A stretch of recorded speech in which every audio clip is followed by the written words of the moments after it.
RCB back to back 2 ಟ್ರೋಫಿನ ಗೆದ್ದಿರೋದಕ್ಕೆ ಮತ್ತೆ ವಿರಾಟ್ ಕೊಹ್ಲಿ ಅವರು game plan ಆಗುವ DK ಅವರು ರಿವೀಲ್ ಮಾಡಿದರೆ ಇದಂತೂ ಎಲ್ಲಾ ಕಡೆ ಸೋಷಿಯಲ್ ಮೀಡಿಯಾದಲ್ಲಿ ಸಖತ್ ವೈರಲ್ ಆಗಿ ಹೋಗ್ತಾ ಇದೆ. ಅಂಡ್ ಕ್ರಿಕೆಟ್ ನ ಟಾಪ್ 10 ಅಪ್ಡೇಟ್ಸ್ ಗೆ ವೆಲ್ಕಮ್ ಗೈಸ್. ಯಾಕಂತ ಹೇಳಿದ್ರೆ ಕ್ರಿಕೆಟ್ ಅಲ್ಲಂತೂ ಸಖತ್ ಅಪ್ಡೇಟ್ ಗಳಂತೂ ಬರ್ತದೆ. ಈ ವಿಡಿಯೋದಲ್ಲಿ ನಿಮಗೆ ಟಾಪ್ 10 ಅಪ್ಡೇಟ್ ನ ಕವರ್ ಮಾಡ್ತೀನಿ. ಅಂಡ್ RCB ಏನಕ್ಕೆ ಇಷ್ಟು ವರ್ಷ ಒಂದು ಕಪ್ ನ ಗೆಲ್ಲಕ್ಕಾಗಿಲ್ಲ 17 ವರ್ಷದಿಂದ. ಅಂಡ್ ಇವಾಗ 2 ಬ್ಯಾಕ್ ಟು ಬ್ಯಾಕ್ ಟ್ರೋಫಿನ ಏನಕ್ಕೆ ಗೆದ್ರು ಅಂತ ಹೇಳಿದ್ರೆ RCB ಟೀಮ್ ಅಲ್ಲಿ ವಿರಾಟ್ ಕೊಹ್ಲಿ ಅವರು ಒಂದು ಪಿಲ್ಲರ್ ತರ ಹೋಗೋಣ. ಈ ಒಂದು ಪಿಲ್ಲರ್ಗೆ ಬೇಸ್ಮೆಂಟ್ ಸುತ್ತಾ ಇರಬೇಕಲ್ಲ, ಬೇಸ್ಮೆಂಟ್ ಅದು ಕರೆಕ್ಟಾಗಿ ಸಿಗ್ತಾ ಇರಲ್ಲ. ಎಬಿಡಿ ವಿಲಿಯರ್ಸ್ ಇದ್ದಾಗ ಅದೆಲ್ಲ ಚೆನ್ನಾಗಿ ಸಿಗ್ತಾ ಇತ್ತು, ಬಟ್ ಅವ್ರು ಹೋದ್ಮೇಲಂತೂ ಇನ್ನ ವರ್ಷ ಆಯ್ತು RCB team. And last 2 years ಇಂದ RCB ಟೀಮ್ ನ ಒಂದು ಕೋರ್ ಆಗಿ ಬಿಲ್ಡ್ ಮಾಡಿ ಒಂದು ಲೆಗಸಿನ ಬಿಲ್ಡ್ ಮಾಡ್ತಾ ಇರೋದು ದಿನೇಶ್ ಕಾರ್ತಿಕ್ ಮತ್ತೆ ಈ ಒಂದು ಕೋಚಿಂಗ್ ಸ್ಟಾಫ್ ಎಲ್ಲ ಸೇರಿಕೊಂಡು ಕಂಪ್ಲೀಟ್ ಟೀಮ್ ನ ಡಿಫ್ರೆಂಟ್ ಆಗಿ ಮಾಡಾಕಿದ್ರು. ಅಂಡ್ ವಿರಾಟ್ ಕೊಹ್ಲಿ ಅವರು ಎವ್ರಿ ಗೇಮ್ ಓಕೆನಾ, ಇವ್ರು ಲಾಸ್ಟ್ ವರ್ಗೂ ಗೇಮ್ ನ ತಗೊಂಡು ಹೋಗ್ತಾ ಇದ್ರು, ಫಿನಿಶ್ ಮಾಡಿ ಕೂಡ ಬರ್ತಾ ಇದ್ರು. ಬಟ್ ಈ ಒಂದು ಪಿಲ್ಲರ್ಗೆ ಬೇಸ್ಮೆಂಟ್ ಕರೆಕ್ಟ್ ಸಿಗ್ತಾ ಇರಲಿಲ್ಲ. ಬಟ್ ಲಾಸ್ಟ್ 2 ಇಯರ್ಸ್ ಇಂದ ಬ್ಯಾಕ್ ಟು ಬ್ಯಾಕ್ ಕಪ್ ನ ಗೆದ್ದಿರೋದಕ್ಕೆ ಇಲ್ಲಿದೆ ದಿನೇಶ್ ಕಾರ್ತಿಕ್ ಅವರು ವಿರಾಟ್ ಕೊಹ್ಲಿ ಅವ್ರ ಗೇಮ್ ಪ್ಲಾನ್ ರಿವೀಲ್ ಮಾಡಿರೋದು. For example, in the final during the first time out Virat Kohli told us just tell the other to bat, I'm going to be here not out, just tell them do their things ಅಂತೆ. ಅಂದ್ರೆ ವಿರಾಟ್ ಕೊಹ್ಲಿ ನಿಮ್ಗೆ ಗೊತ್ತಿದ್ದು simple plan. Virat Kohli every game last ವರೆಗೂ game ನ ತಗೊಂಡು ಹೋಗ್ತಾರೆ, ಮತ್ತೆ ಅವರು ಮ್ಯಾಚ್ ನ ಫಿನಿಶ್ ಮಾಡ್ಕೊಂಡು ನಾಟ್ ಔಟ್ ಆಗಿ ಉಳ್ಕೊಂಡಿರ್ತಾರೆ. ಆ ಒಂದು ಪ್ಲಾನ್ ಜಸ್ಟ್ ಬೇರೆ ಬ್ಯಾಟರ್ಸ್ಗೂ ಹೇಳಿ ಹೋಗ್ಬಿಟ್ಟು ಅವ್ರ ಕೆಲಸನ ಮಾಡಕ್ ಹೇಳಿ. ಯಾಕಂದ್ರೆ ಇವಾಗ ಟೀಮ್ ಡೇವಿಡ್ ನಿನ್ ಕೆಲಸ ಏನಪ್ಪ, ಹೊಡಿಯೋದು ಮತ್ತೆ ಸ್ವಲ್ಪ ಸಿಚುವೇಶನ್ ತಕ್ಕಂಗೆ ಆಡೋದು, ಆ ಒಂದು ಕೆಲಸನ ಅವ್ರಿಗೆ ಮಾಡಿ ಅಂತ ಹೇಳಿ ಅಂತ ವಿರಾಟ್ ಕೊಹ್ಲಿ DK ಗೆ ಹೇಳಿದ್ರಂತೆ ಫೈನಲ್ ಮ್ಯಾಚ್ ಅಲ್ಲಿ. And in the KKR game as well during the first time out while we are chasing he said don't worry DK, I will get this job done ಅಂತೆ. ಸೊ ವಿರಾಟ್ ಕೊಹ್ಲಿ ಅವರು ಸ್ಟ್ರೈಕಲ್ಲಿ ಇದ್ದಾರೆ ಅಂತೆಲ್ಲ ತಲೆಗೆ ಇರಿಸ್ಕೊಳಂಗಿಲ್ಲ. And second update, KKR team ಯಾವೆಲ್ಲ Indian ಪ್ಲೇಯರ್ಸ್ನ release ಮಾಡಿದ್ರು ಎಲ್ಲರೂ ಕೂಡ ಇವಾಗ ಟೀಮ್ ಇಂಡಿಯಾಗೆ ಕ್ಯಾಪ್ಟನ್ ಆಗಿದ್ದಾರೆ. ಅಂದ್ರೆ ಬಿಗ್ ಪ್ಲೇಯರ್ ಹೇಳ್ತಾ ಇರೋದು. ಸೂರ್ಯಕುಮಾರ್ ಯಾದವ್ ರಿಲೀಸ್ ಮಾಡಿದ್ರು ಅಂಡ್ ಮುಂಬೈ ಇಂಡಿಯನ್ಸ್ಗೆ ಬಂದು ತುಂಬಾ ವರ್ಷಗಳು ಸಖತ್ ಪರ್ಫಾರ್ಮೆನ್ಸ್ ನ ಮಾಡಿದ್ರು. ಆ ಒಂದು ಪರ್ಫಾರ್ಮೆನ್ಸ್ ಇಂದ ಟೀಮ್ ಇಂಡಿಯಾಗೆ ಚಾನ್ಸ್ ಸಿಕ್ತು. ಅದು ಹೆಂಗ್ ಸಿಕ್ತು, ಇಲ್ಲಿಂದ ಹೋಗಿ ಚಾನ್ಸ್ ಸಿಕ್ತು, ಅಲ್ಲೂ ಕೂಡ ಪರ್ಫಾರ್ಮ್ ಮಾಡಿದ್ರು. ಆಮೇಲೆ T20 ಫಾರ್ಮೆಟ್ ಕ್ಯಾಪ್ಟನ್ ಆದ್ರು, T20 ವರ್ಲ್ಡ್ ಕಪ್ ಕೂಡ ಗೆಲ್ಸಿದ್ರು, ಏಷ್ಯಾ ಕಪ್ ಅಲ್ಲಿ T20 ಫಾರ್ಮೆಟ್ ವರ್ಲ್ಡ್ ಕಪ್ ಕೂಡ ಗೆಲ್ಸ್ಬಿಟ್ರು. ಅಂಡ್ ಸೂರ್ಯಕುಮಾರ್ ಯಾದವ್ ಅಂತ ಇವಾಗ ತೆಗೆದು T20 ಫಾರ್ಮೆಟ್ ಇಂದ ಕ್ಯಾಪ್ಟನ್ ಇಂದ ಕೆಳಗೆ ಬಿಸಾಕ್ಬಿಟ್ಟಿದ್ದಾರೆ ಬಿಕಾಸ್ ಅವರು ಪರ್ಫಾರ್ಮೆನ್ಸ್ ಇಂದ. ಬಟ್ ಕ್ಯಾಪ್ಟನ್ ಆಗಿ ಸಕ್ಕದಾಗಿ ಪರ್ಫಾರ್ಮ್ ಮಾಡಿದ್ರು. And second player Shubman Gill ಕೂಡ ರಿಲೀಸ್ ಮಾಡಿದ್ಮೇಲೆ ಇವಾಗ ಟೀಮ್ ಇಂಡಿಯಾಗೆ ಕ್ಯಾಪ್ಟನ್ ಆಗಿದ್ದಾರೆ ಟೆಸ್ಟ್ ಮತ್ತೆ ODI ಒಂದು ಫಾರ್ಮ್ಯಾಟ್ ಅಲ್ಲಿ. And next Shreyas Iyer, actually Shreyas Iyer T20 ಫಾರ್ಮ್ಯಾಟ್ಗೆ ಕ್ಯಾಪ್ಟನ್ ಆಗಿ ಪಕ್ಕಾ ಡಿಸರ್ವ್ ಇದ್ದಾರೆ. ಯಾಕಂತ ಹೇಳಿದ್ರೆ ಶ್ರೇಯಸ್ ಅಯ್ಯರ್ ಅವರು ಪ್ರೂವ್ ಮಾಡ್ಕೊಂಡಿದ್ದಾರೆ. ಯಾಕಂದ್ರೆ IPL ಎಷ್ಟು ಪ್ರೂವ್ ಮಾಡಿದ್ದಾರೆ ಮಗ. KKR ನ ಫೈನಲ್ಸ್ ಅಲ್ಲಿ ವಿನ್ ಮಾಡಿದ್ದಾರೆ, ಮತ್ತೆ ಪಂಜಾಬ್ನ ಎಷ್ಟೋ ವರ್ಷಗಳಾದ್ಮೇಲೆ ಫೈನಲ್ಸ್ಗೆ ಕರ್ಕೊ ಬರ್ತಾರೆ. ಲಾಸ್ಟ್ ಸೀಸನ್ ಈ ಸೀಸನ್ ಸ್ವಲ್ಪ ಆ ಕಡೆ ಆಯ್ತು ಬಿಡಿ, ಬಟ್ ಟೀಮ್ ಇಂಡಿಯಾಗೆ T20 ಫಾರ್ಮೆಟ್ಗೆ ಶ್ರೇಯಸ್ ಅಯ್ಯರ್ ಕ್ಯಾಪ್ಟನ್ ಆಗಿ ಪಕ್ಕ ಡಿಸರ್ವ್ ಇದ್ದಾರೆ ಅಂತ ಹೇಳ್ತೀನಿ. ಸೊ ನೆಕ್ಸ್ಟ್ ಏನಾದರೂ ಬೇರೆ ಪ್ಲೇಯರ್ KKRಗೆ ಆಡಿದ್ರೆ ಬೇಗ ಆಡ್ಬಿಟ್ಟು ಅಲ್ಲಿಂದ ರಿಲೀಸ್ ಆಗಿ ಅಂತ ನಾನಂತೂ ಹೇಳ್ತೀನಿ ಟೀಮ್ ಇಂಡಿಯಾ ಕ್ಯಾಪ್ಟನ್ ಆಗಬೇಕು ಅಂತ ಹೇಳಿದ್ರೆ.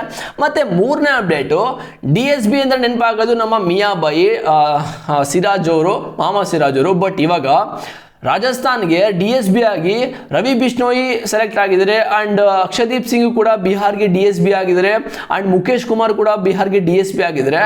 ಈ ಒಂದು DSB ಪೋಸ್ಟ್ಗೆ ಎಷ್ಟೋ ಸ್ಟೂಡೆಂಟ್ಸ್ಗಳು ಹರ್ಕೊಂಡು ಓದ್ತಿರ್ತಾರೆ. ಓಕೆನಾ, ಎಷ್ಟು ಕಷ್ಟಪಟ್ಟು ರಾತ್ರಿ ಹಗಲೆಲ್ಲ ಓದಿ ಆ ಒಂದು ಎಕ್ಸಾಮ್ಗೆ ತಲೆ ಕೆಡಿಸ್ಕೊಂಡು ಮತ್ತೆ ಫಿಸಿಕಲ್ ಏನೇನೋ ಎಲ್ಲ ಟೆಸ್ಟ್ ಎಲ್ಲ ಪಾಸ್ ಮಾಡಿಕೊಂಡು ಈ ಒಂದು ಪೋಸ್ಟ್ಗೆ ಸಖತ್ ತಲೆ ಕೆಡಿಸ್ಕೊಂಡಿರ್ತಾರೆ. ಬಟ್ ಈ ಒಂದು ಪೋಸ್ಟ್ಗೆ ಇಂಡಿಯನ್ ಬೌಲಿಂಗ್ ಅಟ್ಯಾಕ್ನ ಕರ್ಕೊಂಡು ಕೂರಿಸಿದ್ರು ಅಂತ ಹೇಳಿದ್ರೆ ಈ ಒಬ್ಬ ಪ್ಲೇಯರ್ಸು ಕೂಡ ಇವರು ಕೂಡ ಮನುಷ್ಯ, ಆಕ್ಚುಲಿ ಇವರು ಡಿಸರ್ವ್ ಇದ್ದಾರೆ ಅಂತ ಹೇಳ್ತೀನಿ. ಬಿಕಾಸ್ ಬೇರೆ ಒಂದು ಸ್ಟೂಡೆಂಟ್ಸ್ ಎಲ್ಲ ಕಷ್ಟಪಡ್ತಾರಿಲ್ಲ ಅಂತ ಹೇಳಕ್ಕಲ್ಲ, ಬಟ್ ಈ ಒಬ್ಬ ಪ್ಲೇಯರ್ಸ್ಗಳು ಎಷ್ಟು ಕಷ್ಟಪಟ್ಟಿರ್ತಾರೆ ಅಂತ ಹೇಳಿದ್ರೆ ವರ್ಷಾನುಗಟ್ಟಲೆ ಕಷ್ಟಪಟ್ಟಿರ್ತಾರೆ. ಆಕ್ಚುಲಿ ಇದೆಲ್ಲ ಇವ್ರಿಗೆ ಡಿಸರ್ವ್ ಇದೆ ಅಂತ ನನ್ನ ಪ್ರಕಾರ ಅನ್ನಿಸ್ತಾ ಇದೆ. ಅಂಡ್ ಆಕಾಶ್ ದೀಪ್ ಸಿಂಗ್ ಕೂಡ ಇವಾಗ ಮದುವೆ ಆಗ್ಬಿಟ್ಟಿದ್ದಾರೆ ಅಕ್ಷಿತಾ ಅಂತ. So congratulation brother. And Delhi capitals ಅವರು ಫುಲ್ ಕೊಲಾಪ್ಸ್ ಆಗ್ತಾ ಇರೋದ್ರಿಂದ 2-3 ವರ್ಷಗಳಿಂದ ಇವಾಗ ಕಂಪ್ಲೀಟ್ ಆಗಿ ಕೋಚಿಂಗ್ ಸ್ಟಾಫ್ನ ಕಂಪ್ಲೀಟ್ ಚೇಂಜ್ ಮಾಡೋ ತರ ಕಾಣಿಸ್ತಾ ಇದೆ. ಯಾಕಂತ ಹೇಳಿದ್ರೆ ನೆಕ್ಸ್ಟ್ ಸೀಸನ್ IPL 2027ಗೆ ಡೆಲ್ಲಿ ಕ್ಯಾಪಿಟಲ್ಸ್ಗೆ ಹೆಡ್ ಕೋಚ್ ಆಗಿ ಸೌರವ್ ಗಂಗೂಲಿ ಬರ್ತಾ ಇದಾರಂತೆ. ಅಂಡ್ ಬ್ಯಾಟಿಂಗ್ ಕೋಚ್ ಆಗಿ ಯುವರಾಜ್ ಸಿಂಗ್ ಬರ್ತಾ ಇದಾರಂತೆ. ಯುವರಾಜ್ ಸಿಂಗ್ ಹೇಳ್ಕೊಂಡಿದ್ರು ಒಂದ್ ಕಡೆ, ನಾನು IPL ಅಲ್ಲಿ ಯಾವುದೇ ಟೀಮ್ ಕೂಡ ಕೋಚ್ ಆಗಲ್ಲ, ಜಸ್ಟ್ ನಾನು ಈ ಒಂದು ಕಾಂಪಿಟೇಟರ್ ಮಾಡ್ತೀನಿ ಅಂತ. ಬಟ್ ಇವಾಗ next season Yuvraj Singh batting coach ಆಗಿ ಡೆಲ್ಲಿ ಕ್ಯಾಪಿಟಲ್ಸ್ಗೆ ಬರ್ತಾ ಇದ್ದಾರೆ, ನೋಡೋದು ಏನಾಗುತ್ತೆ ಅಂತ. And India versus Ireland T20 ಸೀರೀಸ್ಗೆ ವೈಭವ್ ಸೂರ್ಯವಂಶಿಗೆ ಸಪ್ರೇಟ್ ಫೆಸಿಲಿಟೀಸ್ ಎಲ್ಲ ಸಿಗ್ತಾ ಇದೆ ಡ್ರೆಸ್ಸಿಂಗ್ ರೂಮ್ ಅಲ್ಲಿ. ನಿಮ್ಗೆ ಗೊತ್ತಿರೋ ಪ್ರಕಾರ ಎಲ್ಲ ಟೀಮ್ ಕೂಡ ಒಂದೊಂದು ಡ್ರೆಸ್ಸಿಂಗ್ ರೂಮ್ನ ಕೊಟ್ಟಿರ್ತಾರೆ. ಬಟ್ ಇವ್ರಿಗೆ ಅಂಡರ್ 16 ಅಂತ ಹೇಳ್ಬಿಟ್ಟು ಇವ್ರಿಗೆ ಸಪರೇಟ್ ಫೆಸಿಲಿಟೀಸ್ ವೈಭವ್ ಸೂರ್ಯವಂಶಿಗೆ ಇವ್ರಿಗೆ ಸಪ್ರೇಟ್ ಡ್ರೆಸ್ಸಿಂಗ್ ರೂಮ್ ಅಂತೆ, ಸಪ್ರೇಟ್ ಎಲ್ಲ ಫೆಸಿಲಿಟೀಸ್ ಎಲ್ಲ ಕಂಪ್ಲೀಟ್ಲಿ ಚೇಂಜು. ಇವ್ರು ಒಂದ್ ಕಡೆ ಡ್ರೆಸ್ಸಿಂಗ್ ರೂಮಲ್ಲಿ ಇರ್ಬೋದು, ಬೇರೆ ಫೆಸಿಲಿಟೀಸ್ನ ಯೂಸ್ ಮಾಡ್ಬೋದು, ಮತ್ತೆ ಬೇರೆ ಪ್ಲೇಯರ್ಸ್ ಎಲ್ಲರೂ ಕೂಡ ಒಂದು ಡ್ರೆಸ್ಸಿಂಗ್ ರೂಮಲ್ಲಿ ಇರಬಹುದಂತೆ. ಸೊ ಇವರು ಬಟ್ಟೆ ಗಿಟ್ಟೆ ಚೇಂಜ್ ಮಾಡೋದು ಅದೆಲ್ಲ ಇರುತ್ತಲ್ಲ ಆ ಒಂದು ಟೈಮಲ್ಲಿ. ಅಂಡ್ ಇನ್ನೊಂದು update, India A squad versus Sri Lanka A squad test series ಇದೆ. ಈ ಒಂದು ಇಂಡಿಯಾ ಎ ಸ್ಕ್ವಾಡ್ ಇವಾಗ ಸ್ಕ್ವಾಡ್ ಕೂಡ ಅನೌನ್ಸ್ ಆಗಲಿ ನೋಡ್ತಾ ಇರ್ಬೋದು. ಧ್ರುವ್ ಜುರಲ್ ಕ್ಯಾಪ್ಟನ್ ಅಂತೆ, Sai Sudharsan, Ayush Pandey, Devdutt Padikkal vice captain, Ruturaj Gaikwad, Harshad Dubey, Sharan Jain, Gurnoor Brar, Aqib Nabi, Yash Thakur, Anshul Kamboj, Jagadeesan, Aman Kamonde Mokhade and Saik Rasheed, Zeeshan Ansari. ಇದು ಟೀಮ್ ಇಂಡಿಯಾ ಇದು ಸ್ಕ್ವಾಡು.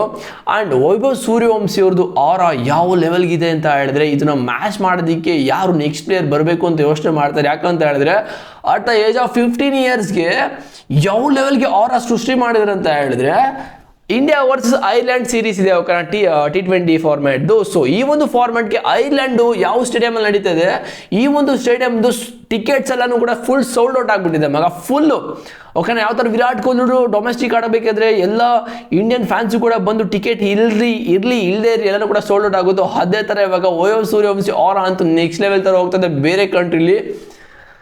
ಮಾಡಲಿ ನಮ್ಮ ಇಂಡಿಯಾ ಪ್ಲೇಯರ್ ಅಲ್ವಾ. ಸೊ ವೈಭವ್ ಸೂರ್ಯವಂಶಿ ತಮ್ಮ, ಇದು ನೆಕ್ಸ್ಟ್ ಅಪ್ಡೇಟ್, ವೈಭವ್ ಸೂರ್ಯವಂಶಿ ತಮ್ಮ ಅವರು ಕೂಡ ಆರ ಸೃಷ್ಟಿ ಮಾಡ್ತಾ ಇದ್ದಾರೆ. ಯಾಕಂತ ಹೇಳಿದ್ರೆ ಇವ್ರೇಜು ಜಸ್ಟ್ 11 ಅಂತೆ. 11 ಇಯರ್ಸ್ಗೆ ಈ ಒಂದು ಮಂತಲ್ಲೇ 13ನೇ ತಾರೀಕು ಸೆಂಚುರಿನ ಹೊಡಿತಾರೆ. 87 ಬಾಲಲ್ಲಿ 103 ರನ್ ಹೊಡೆದು 20 ಬೌಂಡ್ರಿ ಮತ್ತೆ 1 6ನ ಹೊಡಿತಾರೆ. ಮತ್ತೆ 24 ಜೂನು 119 ಬಾಲಲ್ಲಿ 168 ರನ್ನು, ಇದರಲ್ಲಿ 19 ಬೌಂಡ್ರಿ ಮತ್ತೆ 6 6ಗಳನ್ನ ಹೊಡೆದಿರೋದು. ಈ ಒಂದು ಹೊಡೆದಿರೋ ಪರ್ಫಾರ್ಮೆನ್ಸ್ನ ವೈಭವ್ ಸೂರ್ಯವಂಶಿ ತಗೊಂಡು ಹೋಗ್ಬಿಟ್ಟು ಇನ್ಸ್ಟಾಗ್ರಾಮ್ ಸ್ಟೋರಿಯಲ್ಲಿ ಹಾಕೊಂಡಿದ್ದಾರೆ. ನನಗಂತೂ ಗಂಟ್ಲು ಹೋಯ್ತು. ಹಾಕೊಂಡು ಸೆಲೆಬ್ರೇಟ್ ಮಾಡ್ತಾ ಇದ್ರೆ ನನಗನ್ಸುತ್ತೆ ಇನ್ನೊಂದು 2 ವರ್ಷ ಬಿಟ್ಕೊಂಡು ಇದೇ ಥರ ಪರ್ಫಾರ್ಮೆನ್ಸ್ ಅಂತ ಕೊಡ್ತಾ ಇದ್ರೆ ವೈಭವ್ ಸೂರ್ಯವಂಶಿ ತಮ್ಮ ಇವ್ರನ್ನ ಕರ್ಕೊಬಂದು ರಾಜಸ್ಥಾನ್ ರಾಯಲ್ಸ್ ಅಲ್ಲಿ ಲೆಫ್ಟ್ ರೈಟ್ ಕಾಂಬಿನೇಷನ್ ಬೇರೆ ಪ್ಲೇಯರ್ಸ್ನ ಕೆರಿಯರ್ನ ಡೆಮಾಲಿಷ್ ಮಾಡೋ ಥರ ಕಾಣಿಸ್ತಾ ಇದೆ. ಸೊ ನೋಡೋದ ಏನಾಗುತ್ತೆ ಅಂತ. ನಿನ್ನೆ ನಿಮಗೆ ಹಾರ್ದಿಕ್ ಪಾಂಡ್ಯ ಬಗ್ಗೆ ಒಂದು ನ್ಯೂಸ್ ಬಂದಿತ್ತು, ಟ್ರೇಡ್ ಆಗ್ತಿದ್ರೆ KKRಗೆ ಅಂತ ಒಂದು ವಿಡಿಯೋ ಮಾಡಿದ್ದೆ. ಬಟ್ ಅದನ್ನ ಯಾರು ಕೂಡ ನಂಬಿರಲಿಲ್ಲ, ಜಾಸ್ತಿ ಈ ವಿಡಿಯೋ ಕೂಡ ನೋಡಿಲ್ಲ ಯಾರು ಕೂಡ. ಯಾಕಂತ ಹೇಳಿದ್ರೆ ಹಾರ್ದಿಕ್ ಪಾಂಡ್ಯ ಇವಾಗ KKR ಟೀಮ್ಗೆ ಬರಬೇಕು ಅಂತ ಕಿಂಗ್ ಖಾನ್ ಶಾರುಖ್ ಖಾನ್ ಅವರು ಸಖತ್ ಇಷ್ಟಪಡ್ತಾವ್ರಂತೆ. ಯಾಕಂತ ಹೇಳಿದ್ರೆ ಹಾರ್ದಿಕ್ ಪಾಂಡ್ಯ ಅವರಾಗ ಗೊತ್ತಲ್ಲ ನಿಮಗೆ. ಸೊ ಹಾರ್ದಿಕ್ ಪಾಂಡ್ಯ ಅವರು KKR ಟೀಮ್ಗೆ ಬಂದರೆ ಏನೆಲ್ಲ ಆಗ್ಬೋದು ಅಂತ ಲಾಸ್ಟ್ ವಿಡಿಯೋದಲ್ಲಿ ಎಕ್ಸ್ಪ್ಲೇನ್ ಮಾಡಿದ್ದೀನಿ, ಹೋಗಿ ನೋಡ್ಕೊ ಬನ್ನಿ. ಸೊ ಇವರು KKR ಟೀಮ್ಗೆ ಬರಬೇಕು ಅಂತ ಹೇಳಿದ್ರೆ MI ಟೀಮ್ ಅವರು ಸಖತ್ತು ಡಿಮ್ಯಾಂಡ್ನ ಇಟ್ಟಿದ್ದಾರೆ. ವರುಣ್ ಚಕ್ರವರ್ತಿ ಮತ್ತು ಸುನಿಲ್ ನಾರಾಯಣ ಬೇಕು ಅಂತ ಹೇಳಿದರೆ ಈ ಒಂದು ಟ್ರೇಡಲ್ಲಿ ಇದಾಗಲ್ಲ ಬಿಡಿ, ತಲೆ ಕೆಡ್ಸ್ಕೊಳ್ಳಂಗಿಲ್ಲ. ಈ ಒಂದು ಟ್ರೇಡ್ ಅಂತೂ ಆಗೋದಿಲ್ಲ. ಯಾಕಂತ ಹೇಳಿದ್ರೆ ವರುಣ್ ಚಕ್ರವರ್ತಿ ಮತ್ತು ಸುನಿಲ್ ನಾರಾಯಣ ಕಳಿಸ್ಬಿಟ್ರೆ ಈ ಒಂದು KKR ಟೀಮ್ ಅಂತೂ ಇನ್ನ ಬಿದೋಗ್ಬಿಡುತ್ತೆ. ಬಿಕಾಸ್ ಈ 2 ಸ್ಪಿನ್ನರ್ಸು ಸಖತ್ತಾಗಿ ಪರ್ಫಾರ್ಮ್ ಮಾಡಿ ಒಂದು ಲೆವೆಲ್ಗೆ ಬೌಲಿಂಗ್ ಅಟ್ಯಾಕ್ನ ಇಟ್ಕೊಂಡಿದ್ದಾರೆ. 2 ಪ್ಲೇಯರ್ಸ್ ಏನಾದರೂ ಬಿಟ್ಟರೆ KKR ಅಂತೂ ಕಂಪ್ಲೀಟ್ಲಿ ಕೆಟ್ಟರು ಅಂತ ಅನ್ನಿಸ್ತದೆ. ಬಟ್ ತುಂಬ ಕಷ್ಟ ಇದೆ ಹಾರ್ದಿಕ್ ಪಾಂಡ್ಯ KKR ಟೀಮ್ಗೆ ಬರೋದು. ಸೊ ಈ ಥರ ಡಿಮ್ಯಾಂಡ್ನ ಕೊಟ್ಟರೆ KKR ಒಪ್ಕೊಳ್ಳಲ್ಲ ಅಂತ ಅನ್ನಿಸ್ತದೆ. ನಿಮ್ಮ ಪ್ರಕಾರ ಹಾರ್ದಿಕ್ ಪಾಂಡ್ಯ ಏನಾದರೂ KKR ಟೀಮ್ಗೆ ಬಂದರೆ ಯಾವ ಪ್ಲೇಯರ್ಸ್ನ ಈ ಒಂದು ಟೀಮಿಗೆ ಕಳಿಸ್ಬೋದು ಮುಂಬೈ ಇಂಡಿಯನ್ಸ್ಗೆ ಅಂತ ಕಾಮೆಂಟ್ ಮಾಡಿ. ಇಷ್ಟು ಅಪ್ಡೇಟಲ್ಲಿ ನಿಮ್ಗೆ ಅನ್ನಿಸ್ತು, ಸಿಗ್ತೀನಿ ನೆಕ್ಸ್ಟ್ ವಿಡಿಯೋದಲ್ಲಿ, ಕಾಮೆಂಟ್ ಮಾಡಿ. ಬಾಯ್.